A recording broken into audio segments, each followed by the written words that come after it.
The sacrifices of the Rivonia trialist generation are being remembered as tributes pour in for the late struggle veteran Dr. Andrew Mlangeni. He died last night, just a few weeks after turning 95. He passed away at the One Military Hospital in Pretoria after complaining of abdominal complications. Now, for more on this, I'm joined by former President Kgalema Motlanthe. Lovely to have you with us this afternoon, President Motlanthe. As we go down memory lane and we recall the life of Dr. Mlangeni, words that really seem to be resurfacing quite often are, he was a man of integrity, he was a man of humility, a man of honesty. How do you remember Dr. Mlangeni?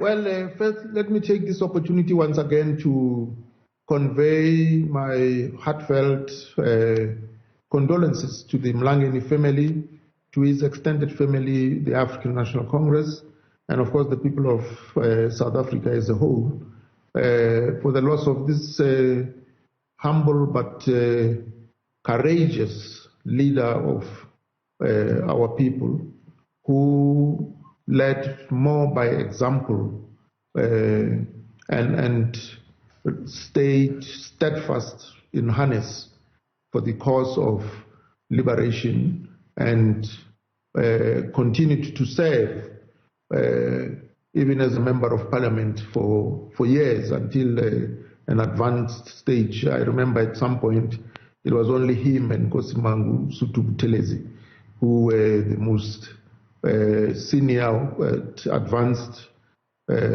age, but they served in the committees, they did everything that had to be done.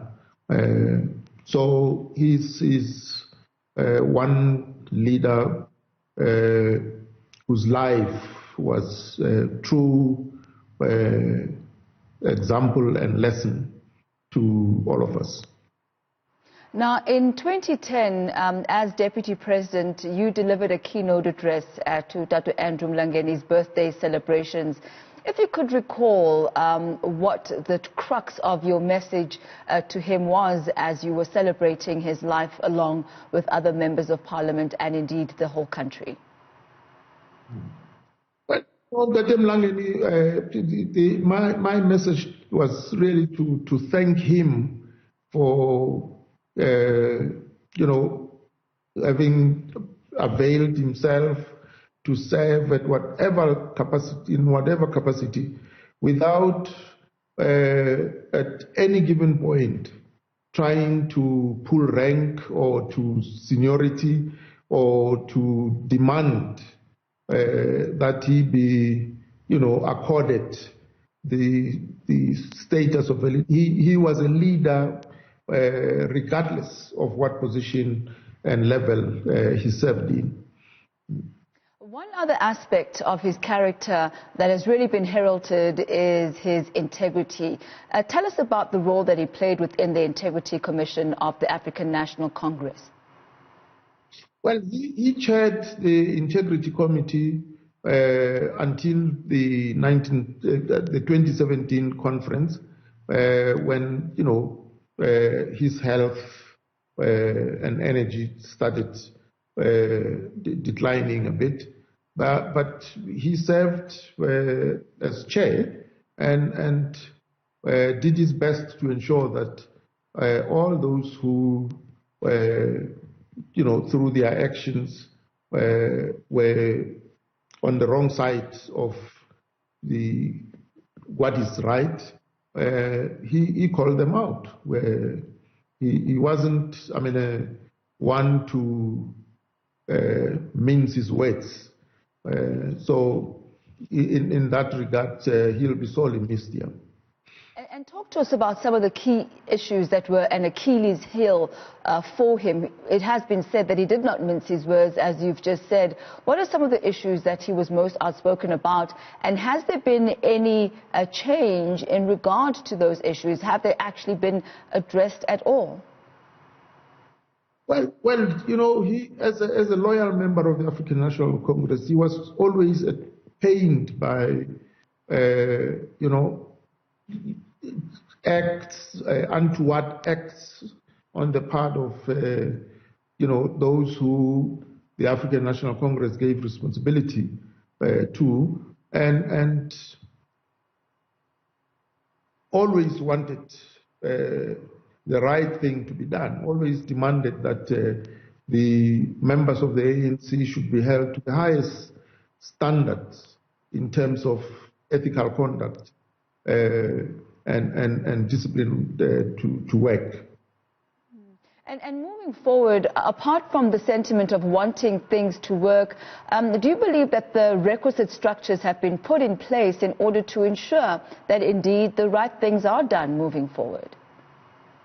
Well, we all say is really to thank him, and because he's done his bit, and it is now left to the current generation of leaders to not only try to emulate what he's done, but to improve on what that Mlangeni was able to achieve, and how he conducted himself, his entire department, and how he related to the organization and everyone else in South Africa. Yeah. If we could take a few steps back and recall his leadership style, he was a member of parliament from 1994 to 1999, and then again in the National Assembly from 2009 to 2014. How do you recall his leadership style and his contribution within debates? He regarded himself as, he was a self-effacing leader. And always ready to step to the plate whenever duty called, and always ready to move to the back of the queue whenever plaudits, rewards, and awards were being dished out.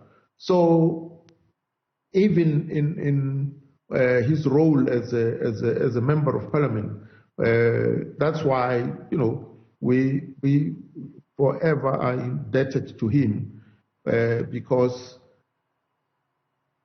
whereas many other people would opportunistically demand better positions, but he wouldn't. He would be content to serve as an ordinary member. And that's why the title he chose for his biography is Backroom Boy, because throughout he's always been the one to do the legwork, the real work, and when remarks are made, he wouldn't want to be mentioned at all.